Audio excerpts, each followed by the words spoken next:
So I think in politics, there's sort of three stages to the process of any idea becoming mainstream or being talked about in the general public, right? The first step is somebody has to come up with the idea, right? Somebody has to come up with it. Maybe it's a policy, maybe it's a term describing a certain aspect of our culture. For the moment, we're going to talk about a policy, right? Somebody comes up with a specific policy idea. Let's say it's like abolishing the electoral college, something like that, right? Maybe it starts off as like this super wonky thing that some poli-sci nerd in some classroom somewhere is like, this is this weird ancient thing. Let's get rid of this. I don't know if we need this anymore. It might make this country function a little bit better, right? Somebody comes up with abolishing the electoral college.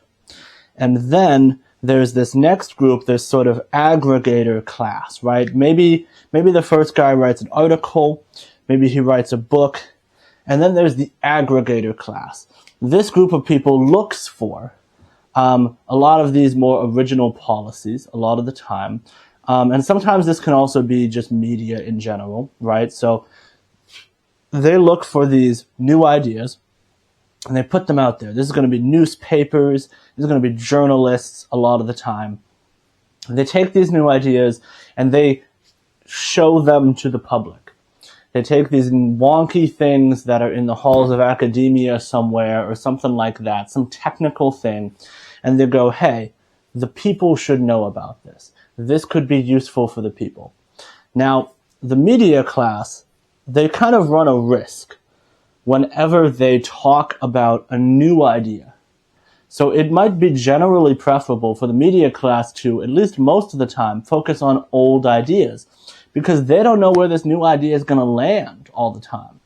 Maybe if you're a generally Democrat partisan news organization, you don't want to talk about abolishing the electoral college right away because you don't know if the Democrats are going to end up pro or against it.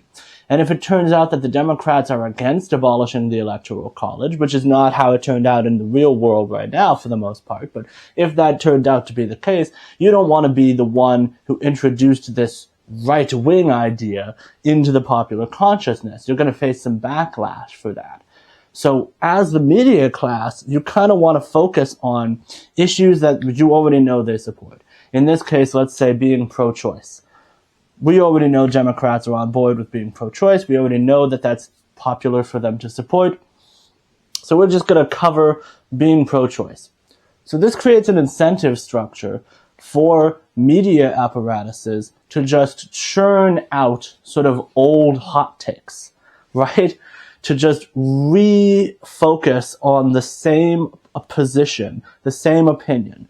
Not a lot of emphasis on new ideas or collaborative discussion or even debate, really.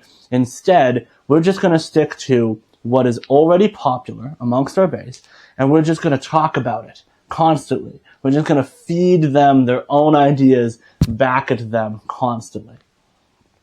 In the rare instance where a new idea even gets through this media cycle and out into the general public, then there's the next group of people. The next group of people is like ordinary people on the day-to-day grind.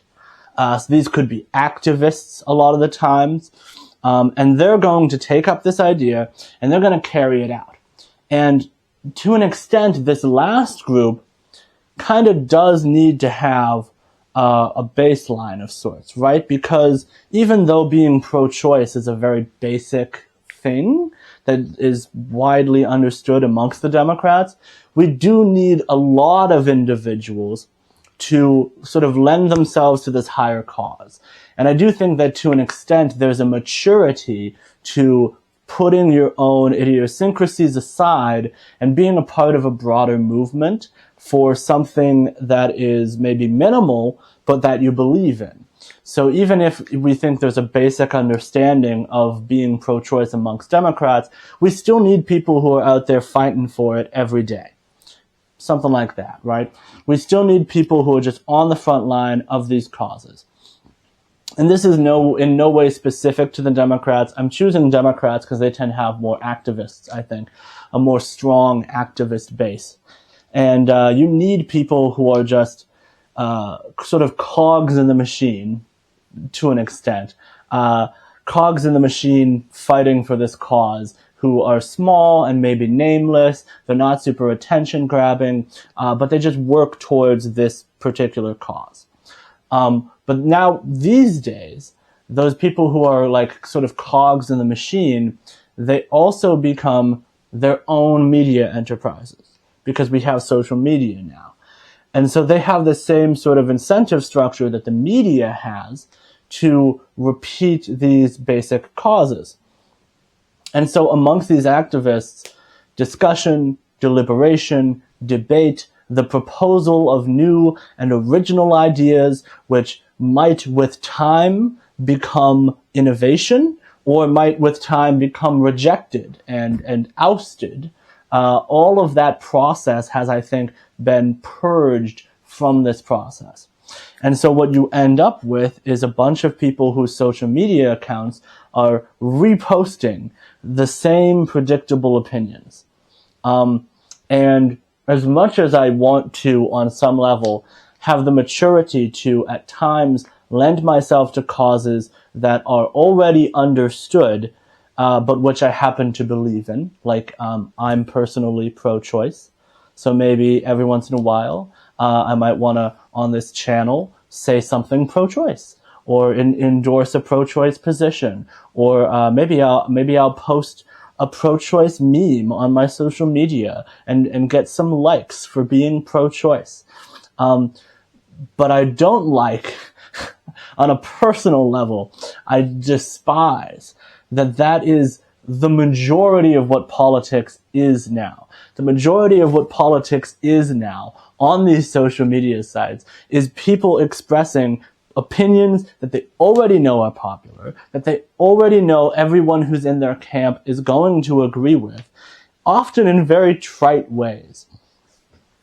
I really hate, here's a good example, oh, well, you say you're pro-life, but you don't support universal health care. Huh.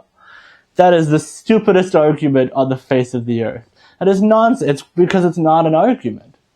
It's a joke, but it's not a set-up punchline joke. It's a joke where the only thing that's funny is gesturing vaguely at a hypocrisy amongst your opponents that isn't even really there. Because if we're honest with ourselves, abortion and whether or not the state should fund healthcare are really different issues, aren't they? If we have any amount of honesty with ourselves about these issues, we would recognize that the conservative position on abortion has to do with where you draw the line at when a human life is valuable. And at the same time, the conservative position on healthcare has to do with whether or not state intervention in the economy is desirable, or if healthcare would be more affordable if left up to the market and private charity. Neither of those things relate to one another. Neither of those things have anything to do with one another. But if you put them in a pithy little tweet, then you can gesture at some imagined hypocrisy and get people united and riled up to your side. And that's all we do now. That's all we do all day, every day. That's all politics is. Politics is no longer activism. It's no longer coming up with new ideas. It's no longer anything other than agreeing with pithy tweets. So that's great. Isn't that great what we've done? It's just agreeing with pithy tweets now.